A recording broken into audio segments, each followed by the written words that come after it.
Hello everyone, ఈరోజు వీడియోలో మీకు నేను రవ్వ లడ్డు ఎలా తయారు చేసుకోవాలో చూపించబోతున్నాను. రవ్వ లడ్డు 2-3 రకాలుగా చేసుకోవచ్చండి.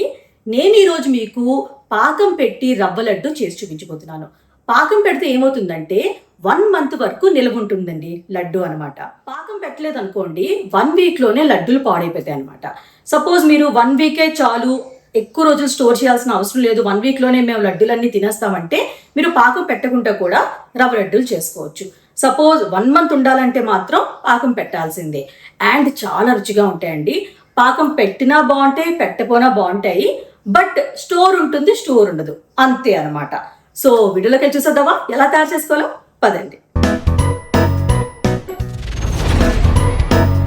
ముందుగా ఒక కడాయి తీసుకొని అందులోని నెయ్యి వేసుకోవాలి. నేను ఇక్కడ 1/2 కప్ అంత నెయ్యి తీసుకున్నానండి.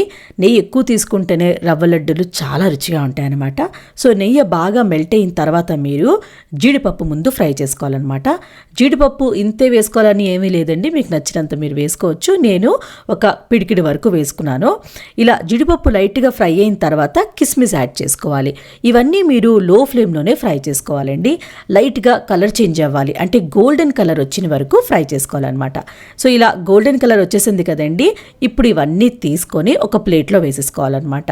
ఈ కడాయిలో నెయ్యి ఉంది కదండి, ఇంక నెయ్యి వేసుకోవాల్సిన అవసరం లేదు. అదే నెయ్యిలో మీరు రవ్వని ఫ్రై చేసుకోవాలన్నమాట. బొంబాయి రవ్వ, సూజీ అంటారు కదా, అది నేను ఇక్కడ 2 కప్పులతో తీసుకున్నానండి. ఫ్లేమ్ని లో చేసుకొని ఈ రవ్వని ఫ్రై చేసుకోవాలి. రవ్వ లైట్గా కలర్ చేంజ్ అయిన వరకు ఫ్రై చేసుకోవాలన్నమాట. ఒక 15 నిమిషాల వరకు ఫ్రై చేసుకోవాలండి లో ఫ్లేమ్లో. ఎంతసేపు మీరు రవ్వని లో ఫ్లేమ్లో ఫ్రై చేసుకుంటారో రవ్వ లడ్డులు అంత రుచిగా ఉంటుందన్నమాట. చూడండి, లైట్గా కలర్ చేంజ్ అయింది కదా రవ్వ. సో ఈ కలర్ వరకు ఫ్రై చేసుకోవాలన్నమాట. సో తెల్ల రవ్వ కాస్త కలర్ చేంజ్ అయిపోయి లైట్ గోల్డెన్ కలర్లో వస్తుందన్నమాట. అండ్ రవ్వ ఫ్రై చేసినప్పుడు మంచి వాసన వస్తుందండి. సో అంతవరకు మీరు ఫ్రై చేసుకోవాలి. రవ్వ ఫ్రై అయిన తర్వాత మీరు కొబ్బరికూర వేసుకోవాలి. నేను ఇక్కడ 1.5 కప్పు కొబ్బరికూర తీసుకున్నానండి. ఒక మీడియం సైజ్ కొబ్బరికాయని ముక్కలుగా కట్ చేసుకొని మిక్సీ జార్లో వేశారనుకోండి, కొంచెం బరగ్గా మిక్సీ చేసుకుంటే కొబ్బరికూర రెడీ అయిపోతుంది. అండ్ మీరు కావాలంటే కొబ్బరికాయ పైన నల్లపాటు తీసుకొని మీరు కూర చేసుకోవచ్చు. నేనైతే డైరెక్ట్గానే వేసేసానండి. సో కొబ్బరికూర వేసిన తర్వాత ఇంకొక 10 నిమిషాలు లో ఫ్లేమ్లో ఫ్రై చేసుకోవాలి. టోటల్గా మీరు 25 నిమిషాల వరకు ఫ్రై చేసుకోవాలండి. అండ్ మధ్య మధ్యన కొంచెం నెయ్యి వేస్తూ ఉండండి, చాలా రుచిగా ఉంటుందన్నమాట. సో మధ్య మధ్యన నేను ఒక 2 టేబుల్ స్పూన్ వరకు నెయ్యి యూజ్ చేశానండి. సో నెయ్యి వేస్తూ లో ఫ్లేమ్లో ఒక 10 నిమిషాల పాటు ఫ్రై చేశానమాట. అండ్ స్టవ్ ఆఫ్ చేసిన ముందు మీరు యాలకుల పౌడర్ వేసుకోవాలి, ఒక 1 టీ స్పూన్ అనమాట. యాలకుల పౌడర్ వేసిన తర్వాత ఒకసారి బాగా కలుపుకొని మనం ఫ్రై చేసుకుని ఉంచుకున్నాం కదా జీడిపప్పు, కిస్మిస్, అది కూడా యాడ్ చేసుకొని బాగా కలిపేసుకోవాలన్నమాట. ఇప్పుడు స్టవ్ ఆఫ్ చేసుకొని ఈ రవ్వ అంతా వేరొక బౌల్లో షిఫ్ట్ చేసేసుకోవాలండి. అలాగే రవ్వ లడ్డుల కోసం పాకం రెడీ చేసుకోవాలి. పాకం కోసం కడాయిలోని పంచదార వేసుకోవాలండి. ఏ కప్తో మనం రవ్వ తీసుకున్నామో అదే కప్తో మెజర్ చేసుకోవాలన్నమాట. నేను ఇక్కడ పంచదార 1/3 తీసుకున్నానండి.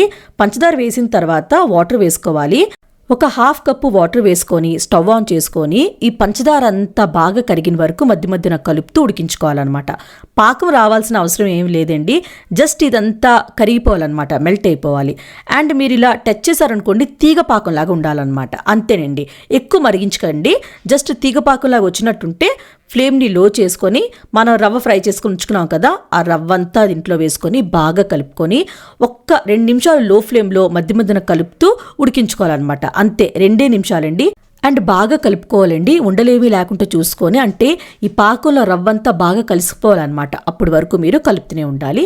2 నిమిషాలేనండి, అంతే. తర్వాత స్టవ్ ఆఫ్ చేసుకొని నేను ఇదంతా వేరొక బౌల్లో షిఫ్ట్ చేసేసుకున్నాను. ఈజీగా వంటలు చేసుకోవడానికి ఉంటుంది కాబట్టి, కడాయి వేడిగా ఉంటుంది కాబట్టి, అందుకేనండి. సో కొంచెం అంటే చల్లగా అయిన తర్వాత ఇలా కొంచెం మీకు గట్టిగా అయిపోతాయి అనమాట. మీరు చేత్తో విడివిడిగా చేసుకొని ఉండల్లాగా చుట్టుకోవాలి. మీకు నచ్చిన సైజులో మీరు ఉండలు చుట్టుకోవచ్చండి.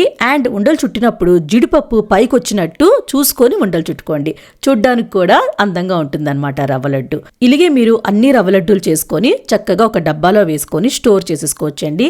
1 రోజుల వరకు ఉంటుంది, బయటే ఉంటుందండి, ఫ్రిడ్జ్లో కూడా పెట్టక్కర్లేదు. చాలా చాలా టేస్టీగా ఉంటుంది, అంతే ఫ్రెష్నెస్తో ఉంటుందన్నమాట. పిల్లలు కూడా ఇష్టపడి తింటారండి, అంత టేస్టీగా ఉంటుంది.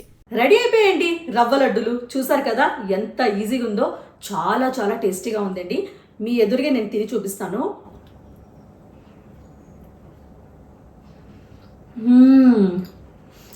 యాక్చువల్లీ నేను చేస్తున్నప్పుడు ఒక 2-3 లాగించేసాను. భలే ఉన్నాయి. తప్పకుండా ట్రై చేయండి, మీకు నచ్చుతుంది. తింటూ మాట్లాడలేకపోతున్నాను. ట్రై చేయండి, నచ్చిందనుకోండి ఒక్క లైక్ చేయండి, షేర్ చేయండి, కమెంట్ చేయండి, అలాగే సబ్స్క్రైబ్ చేయడం మాత్రం మర్చిపోకండి. మనం నెక్స్ట్ వీడియోలో మీట్ అవుదాం ఇంకొక మంచి రెసిపీతో. Bye bye.